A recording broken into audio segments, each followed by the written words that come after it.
চার মাযহাবের ইমাম সহ এ ব্যাপারে সকলে ঐকমত পোষণ করেছেন যে পুরুষের জন্য কবর জিয়ারত করা মুস্তাহাব।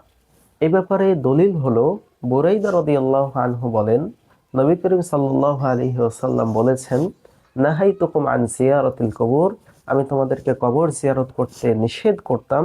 আল আনা ফাজুরুহা, এখন তোমরা কবর জিয়ারত করো। ফা ইন্নাহা তুযাক্কিরুল আখিরা, কেননা তা আখিরাতের কথা স্মরণ করিয়ে দেয়। এই হাদিসের আলোকে বোঝা যায় পুরুষের জন্য কবর জিয়ারত করা শুধু বৈধই না, বরং তা মুস্তাহাব। তবে মহিলাদের জন্য কবর জিয়ারত করা বৈধ কিনা এ ব্যাপারে উলামায়ে কেরামের মাঝে মতভেদ রয়েছে। একদল উলামায়ে কেরাম মহিলাদেরকে কবর জিয়ারত করা নিষিদ্ধ মনে করতেন এবং এমতের পক্ষে ইমাম আবু হানিফা, ইমাম শাফি রাহিমাহুল্লাহ থেকে একটি মতামত পাওয়া যায় এবং এমতের প্রবক্তা হলেন ইমাম আহমদ ইবনে তাইমিয়া, শেখ বিন বাজ, শেখ ইবনে উসাইমিন রাহিমাহুমুল্লাহ। তাদের দলিল হলো আবু হুরায়রা রাদিয়াল্লাহু আনহু বলেছেন, আন্না রাসূলুল্লাহি সাল্লাল্লাহু আলাইহি ওয়াসাল্লাম লাআনা যায়িরাতাল কবর, আল্লাহর নবী সাল্লাল্লাহু আলাইহি ওয়াসাল্লাম কবর জিয়ারতকারী নারীদেরকে লানত করেছেন। সুতরাং মহিলাদের জন্য তাদের মতে কবর জিয়ারত করা বৈধ নয়। আরেক দল উলামায়ে কেরাম তারা মহিলাদের জন্য কবর জিয়ারত করাটাকে অপছন্দনীয় বিষয় বলে উল্লেখ করেছেন। তাদের দলিল হলো হাদিসে লানত করার দ্বারা হারাম হওয়া উদ্দেশ্য নয়।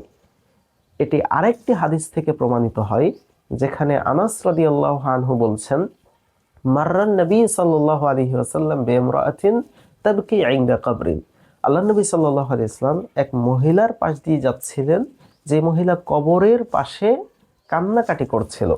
আল্লাহর নবী তাকে বললেন, ইত্তাকিল্লাহ ওয়াসবিরি, তুমি আল্লাহকে ভয় করো এবং ধৈর্য ধারণ করো। তিনি কিন্তু তাকে নিষেধ করেননি। সুতরাং মহিলাদের জন্য কবর জিয়ারত করা তাদের মতে অপছন্দনীয় কাজ। আরেক দল উলামায়ে কেরাম তারা মহিলাদের জন্য কবর জিয়ারত করার বৈধতা দিয়েছেন এবং এ মতের পক্ষে চার মাযহাব থেকেই কওল পাওয়া যায়। এই মতামতকে ইমাম কুরতুবী রাহিমাহুল্লাহ তিনি পছন্দনীয় বলেছেন।